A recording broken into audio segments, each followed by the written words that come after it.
JDCap26 here, just do tips, repairs, and hobbies. And I'm going to show you how to pin a model using those pins right down there, which are actually paper clips I cut off. And we use some Gorilla Glue, and I use the nail to push them in. And we've got a small drill here to drill the holes.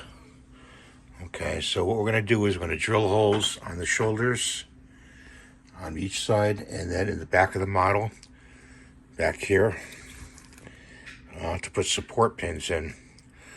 So I'll show you that next. There's one of the holes we're going to put the pin in, and we're going to put some Gorilla Glue on that.